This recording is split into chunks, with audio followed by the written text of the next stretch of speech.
疫之前，咱大家袂当隔外。面对这场冲击着全世界的疫情，台湾嘛再一次来展现着高科技产业的坚强的实力。互网络乡民奉为创世神的杜奕瑾，就带领台湾人工智慧实验室的团队，伫短时间内模拟出新冠病毒24种的蛋白质，运用人工智慧演算法，为现有2000多种健保的药物当中，甲可能会当来对抗着病毒的药物，甲分析推算出来，刷落去加速度进入到临床的试验，希望会当具有信用。这个实验室有人工智慧、软体、医疗、基因等等各种专业领域的上优秀的人才。创办人杜奕瑾伫1995年读台大资讯工程系2年的时阵，就伫宿舍用一台486的电脑，家己来架设着 PTT 的网站，将做台湾20多年来上界有影响力的社群网站。继续，咱就来介绍这位 PTT 的教父，以及伊所带领的人工智慧的团队。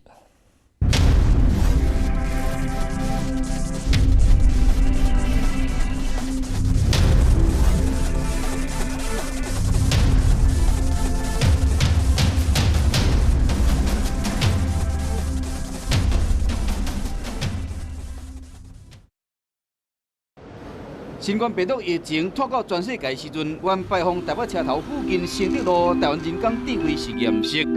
成立3档40外个人的智慧医疗团队，正用科技甲病毒伫输赢。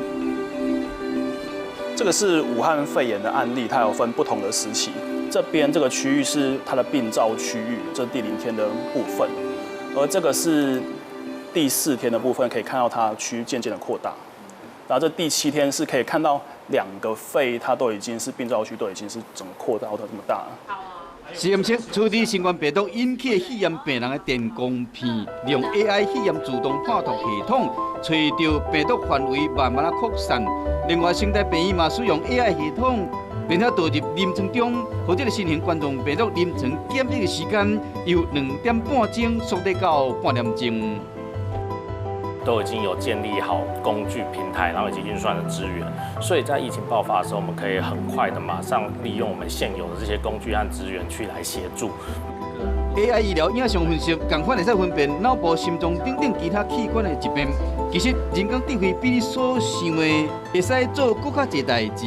上传新冠病毒主基因的序列短短3分钟，演算法算出病毒的亲缘关系，为病毒基因的序列 ATCG4 的英文字母排列出新冠病毒引起肺炎甲 SARS 病毒密报基因的序列上接近的结果。另外 ，AI 阅读理解医学文献的平台，更加加入20多万篇甲即摆疫情相关的医疗论文。只要拍冠状病毒等关键字，唔来跳出相关的文献，佮以红色表示文献中所讲到的基因改变的位点甲消息，节省医生专家查询阅读的时间。这是我们预测说健保的这些小分子药物和蛋白质结合的结果。那有红色表示说这个药物是能够结合在蛋白质，表示这个药物对于武汉病毒的治疗是有效的。台湾人工智慧实验室甲新冠病毒的比赛，模拟病毒的24种蛋白质了后，同款运用人工智慧演算法，体检2000多种健保用药，协助政府突破困境。一方面是药物的开发，另外一方面是快筛的开发。你坐那边好了 ，balance 一点。时间回到2020月初4这日天 ，AI 实验室决定进入防疫战场。团队内医疗、基因、软体甲 AI 背景等等人才，各自发挥专业，背后的推手就是伊杜奕瑾。那我们要怎么去验证我们这边做的筛选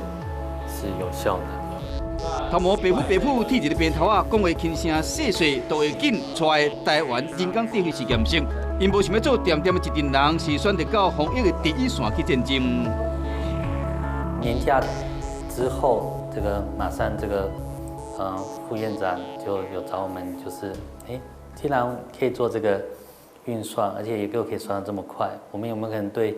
全部的健保药物做一次搜寻？就是说，我们有没有在老药行用，在台湾已经有的药物里面去做搜寻？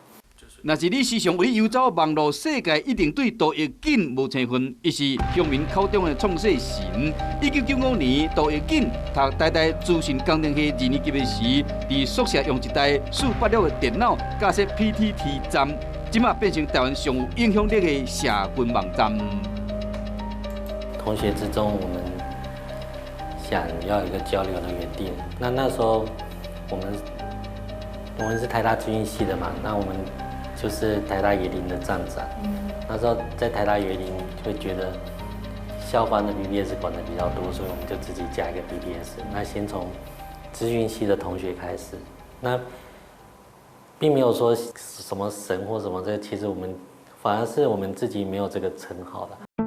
伊这款的实力，2003年伊到美国去食头路，伫美国国家卫生研究院负责人类基因定序大数字的研究。2006年进入微软做 AI 研发团队亚太总监，一直到2017年政府宣布台湾进入 AI 元年，杜奕瑾放弃总监公权，转来到故乡，创办台湾人工智慧实验室，建立 AI 的网，并且以智慧医疗、城市甲人机改变为发展的项目。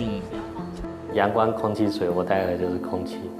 阳光这是政府的事情，就是你要政策要支持这个产业的发展。空气就是我只是把这个思维把它带回来。那水就是你要有资金的投入，我相信台湾的投资者是不缺钱的。杜奕瑾伫镜头前讲出心内话，面对摄影机咧拍片的时，伊嘛是真谨慎甲详细。你就说后面的 tape 没有什么隐私吗？没有。OK， 好。听说您是一个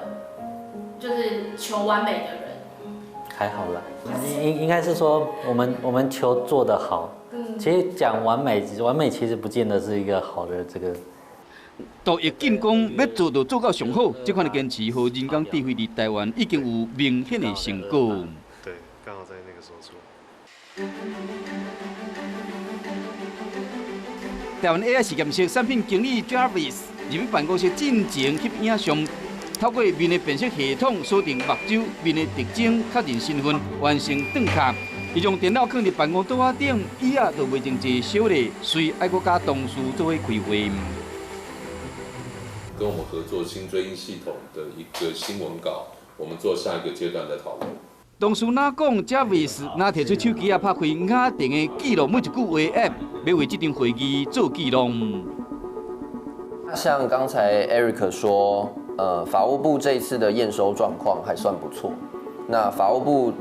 也表示对雅婷逐字稿非常满意，因为我们除了能够做到侦讯的内容逐字稿以外，还能够做标点符号自动断句，准确率高达90%以上。会议上是制作试验短短120雅定 App， 敢若3日有出入。其实包括人面的辨识、语音辨识，都是透过 AI 技术研究开发的成果。影像辨识人脸的部分跟语音辨识，它最大的差别是说，我要能够知道你是谁的话，要能够去 catch 到你所有的特征，等于说我要找你脸上的所有特征是什么。但语音辨识它不一样的地方是说，不同人讲的话的内容都要能够辨识出来是一样的文字。网管的徛起，假消息有够多，互人真假难辨。AI 嘛使确保心人咧带方向。实验室架设的多名卫星网站，分析20多个新闻网站，观察心人是网军，以及各媒体报道立场。还有什么款的 PTT 网军上爱分享留言带方向？我们训练了一个 AI model， 他看完所有台湾的新闻，对的是错的不重要，但是它是全面的。但他对这个事件是有全面的了解之后，他可以回过头来看不同的报道，我们可以知道媒体的偏颇、记者的偏颇，甚至下面评论的偏颇。EKF status OK。工程师伫电脑上设定好指令，搭配360度相机的背心的空拍机起飞出任务。飞过爆花，飞过大楼，飞过乡镇，拢是由电脑伫控制。除记忆卡画面，这个挖苦人工智慧一步一步修改，因为风海震动的影响，增加天顶色水饱和度，最后将这普罗皮拉加除掉，这优化过的环境画面，包括空中视野的智慧多次应用。我们看到路面或者看到交通的拥塞度，其实都可以拿来作为政府的一个决策方法。克服多次飞行的挑战，空拍机伫大家首航的拍片，再利用光学雷达，即时表现出地图甲定位，未来运用的想象空间无限制。这部分的技术呢，其实它在很多方面都可以用得到，例如说之后的自驾车，开始有了人工智慧，我们会越来越多东西会依赖人工智慧的判断，有一天你就会发现你也脱离不了它。现在科技文明演进数位新浪潮时代 ，AI 引领未来智慧新生活，已经是全世界不可避免的趋势。为日常得到的资讯，分别假新闻到企业员工使用人面语音的辨识，甚至是体检健保药物对抗病毒等等，人工智慧的身影拢是无处不在。而道景所出的实验室的成员，这阵阵容坚强的 AI 大军，也正为这场2020的防疫战全面助攻，守护台湾。